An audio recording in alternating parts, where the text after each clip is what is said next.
Luulitko, ettei elämä ole menossa minnekään? No ala juoksemaan. Niin, pitäisköhän ryhtyä vegetaristiksi? Mä en kyllä oikeastaan yhtään tiedä. Mä en tiedä noita faktoja tästä asiasta. Mut hei, sikatehtaa.fi. Katso lisää kuvia ja videoita netistä. Jos sieltä vaikka näkisi jotain sianteurastusvideoita, niin mä voisin niinku sitten itse päättää, että rupeskohan vegetaristiksi vai ei. Joo. 300 vuotta M51 galaksin planeetalla HD 584D on viljelty harvinaista papua Tertsagotaa. Tästä pavusta tehdään jo universaalisti rakastettua Tertsagota amarillia.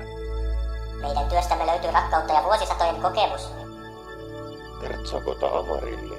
Ota selvää, mistä koko maailman kaikkeus jo puhuu. Tertsagota amarilli saattaa aiheuttaa sivuvaikutuksia ei-kolmiselkärankaisille nisäkkäille. Jos koet pahoinvointia tai todellisuuden tasapainon vaihtelua, ota yhteyttä lääkäriisi.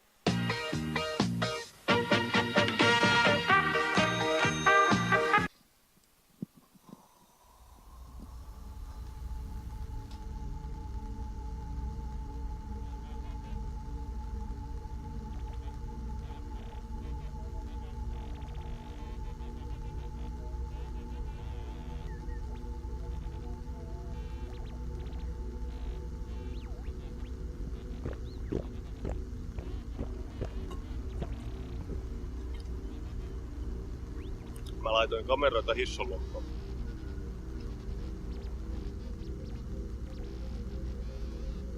Mä en tiedä, mitä tosta pitäisi ajatella. No kato, mä haluan matkustaa menneisyyteen sen takia. Kameralla. Niin, sitähän videon katsominen on. Menneisyyden näkemistä ja menneisyyteen menemistä ikään kuin. Ajattele, jos joka puolella olisi kameroita, laitettaisiin kameroita ihan joka puolelle. Ja ne kuvaisi kaikkea kellon ympäri. Niin siis kuvittele, voidaan aina palata siihen hetkeen asti, jolloin se kamera laitettiin päälle siihen. Meillä olisi avoimet aikamatkustamisteknologiaa menneisyyteen menemiseen jo nytkään meidän käytössämme. Mä vaan pelkään, että ihmiset on vielä valmiita siihen. Ja kaikki ihmiset pelkää yksityisyyttä, kaikki viranomaiset puuttuu, niillä on mukaan jotain sanottavaa siitä. Mutta ajattele, jos vaan ihmiset pääsisivät eroon tästä ahdasmielisyydestä, me voitaisiin saada aikamatkustamistekniikan meidän käyttöömme nyt jo. Siis ajattele kaikki virtuaalitodellisuus ja muut teknologiat, mitä meillä on. Me saataisiin aivan autenttinen aikamatkustamiselämys jo nykytekniikalla aikaan. Mut ei se ole matkustamista ajassa. Sä et oikeesti siirry fyysisesti minnekään, etkä se voi vaikuttaa mihinkään. Häh? No, luuleeko sä, että muka menneisyyteen voi vaikuttaa? Siis, onko sä ikinä ajatellut, mitä sana paradoksi tarkoittaa? Joidenkin teorioiden mukaan ajassa matkustelu luo uuden vaihtoehtotodellisuuden ajassa matkustelijalle. No ei todellakaan. Totta helvetissä menneisyyteen voi vaikuttaa. Sun kaveris vaikuttaa vammaiselta. Eli sä luot nyt jotain vaihtoehtotodellisuutta. Miten niin? Olenko mä muka vaikuttanut jotenkin täällä johonkin? No mutta eikö sun pelkkä oleminen täällä jo vaikuta niin? Ainoa mihin mä olen vaikuttanut täällä on sinä. Eli en mihinkään. Nytkin sä chattailet jonkun kanssa. Ha? Ai tää vai? Tää on semmonen kaveri, jota sä et vielä tunne. Älä siitä välitä, ei se mitenkään mihinkään vaikuta. Kyllä mä tiedän nämä asiat sua paremmin. Mutta mikäli sä vaikuttaisit johonkin, niin syntyisikö siitä taas uusi vaihtoehtotodellisuus? Kai. Ei sitä voi ymmärtää, nämä asiat on aina täynnä paradokseja. Vaikka me ei oltais koskaan synnyttykään, niin ei sitä kukaan huomaisi. Rela on mies. Mutta mitä sä sitten oikeastaan teet täällä ja milloin sä häivyt? Ei kuulu sulle. Ei sun tarvitse välittää mun menemisistä ja tulemisista. Mä elän mun elämää. No perkele, mitä jos mä etän sut ulos täältä?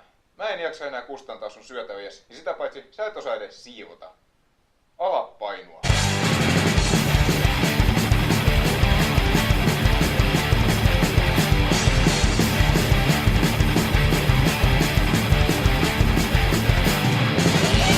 Masokisti, oletko?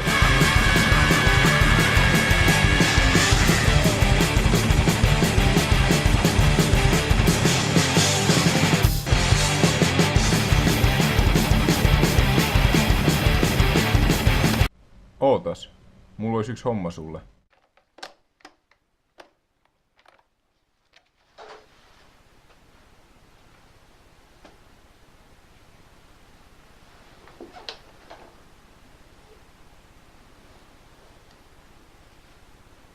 Maailma on 5 vuoden päästä hirveä dystopia, jossa maailmansodat villitsee ja muutama robotti yrittää vallankumousta.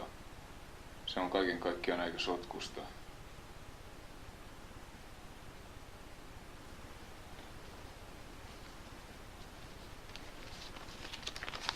Hän on syypäinä kaikkeen.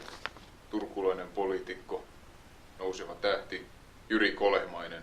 Turkulainen? Kuuntele loppuun. Kolehmainen valitaan vuoden 2010 lopussa Turun hallinnon yhteispäätöksellä Turku 2011 kulttuuripääkaupunkiprojektin vastaajaksi. Tämä on suuri kunnia ja nostaa entisestään Jyrin valtavaa tahtia nousevaa statusta. Olet varmaan kuullut tuosta kulttuurikaupunkiprojektista. Se järjestetään yhdessä jonkun Viron Turhan kaupungin kanssa. Joten avajaistilaisuuksissa Jyri tekee lievähköjä vitsejä ja huumoria Viron kustannuksella. Kulttuurierojen vuoksi virolaiset ottavat vitsit verisinä loukkauksina ja eroavat 2011 projektista sekä vaativat EU kautta anteeksi pyyntöä. Kolehmainen ei sitä ylpeydestään anna, koska mielestään hän ei ole loukannut ketään. Siitä huolimatta EU ei anna edes varoitusta tai sakkoa Turulle, Suomelle tai Kolehmaiselle. Nopeasti virolaisille käy selväksi, että heitä syrjivä lahko on ottanut vallan EUn johtavissa elimissä. Viro eroaa EUsta sekä eurosta, johon se liittyy vuoden 2011 alussa, mikä asettaa euron valtavaan syöksykierteeseen. Muut maat suuttuvat Virolle niin, että jotkut jopa uhkailevat sitä liittymään takaisin. Viro saa kuitenkin taakseen aina yhtä luotettavat Liettuan ja Latvian, jotka ovat, nyt kun rehellisesti puhutaan, vartalo ja jalat Viron ollessa pää. Mitä pää käskee, sitä keho perässä tekee. Ja Viro tekee nyt odottamattoman liikkeen. Se palaa yhteen Venäjän kanssa tuoden kehonsa mukanaan. Venäjän presidentti tekee uhkailevan puheen kaikkia maita kohtaan, jotka haluavat pahaa Baltialle. Tämä liitto pelästyttää Euroopan maat irti konfliktista. Mutta amerikkalaiset ovat helppoja ylireagoimaan tilanteeseen ja näkevät Venäjän presidentin puheen lähes sodan julistuksena ja Baltian maitten sotilaallisena kaappauksena. Amerikka alkaa vaatia Venäjän vetäytymistä Baltiasta maailmanrauhan vuoksi. Venäjä ei tottele maailmanpoliisia, koska ei ole tehnyt mielestään mitään väärää. Amerikka kerää taakseen YK:ssa puolet maailman maista ja varsinkin Euroopan maat, jotka ovat edelleen Virolle vihaisia. Ja nyt olemme tilanteessa, jossa maailma on ruutitynnyri ja tarvitaan vain yksi tulitikku. Ja se tulitikku on Jyri Kolehmainen. Terroristijärjestö Lähi-idästä, joille Venäjän ja USA välinen sota olisi unelmatilanne, esittää virolaisia sissejä ja kaappaa Kolehmaisen. Tämä pistetään pyytämään anteeksi nettilähetyksessä, jonka jälkeen hänet murhataan raaasti.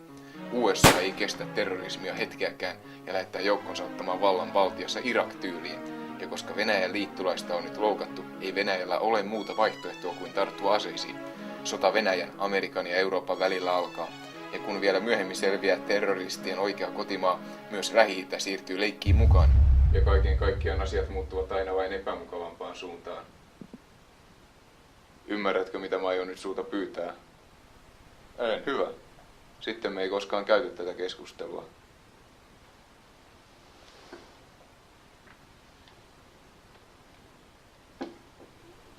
Kerronko siis Jyrille, että virovitsit ovat huonosta? Sä tiedät nyt jotain tulevaisuudesta. Se on iso lahja. Se on asia, joka vaikuttaa muuhun. Ja mun kautta se vaikuttaa suhun. Joten jos sä muutat sitä, sä muutut. Joten jos sä muutat sitä, niin muuta sitä niin, että ei jää mitään aukkoja tai porsaanreikiä. Tämä on siis tarina siitä, miten pysäytin Jyri Kolehmaisen ja mustan tulevaisuuden.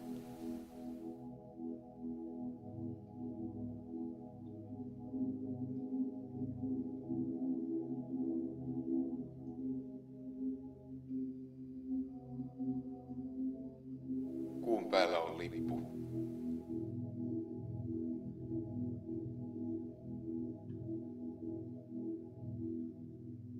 Kuka sen laittoi sinne?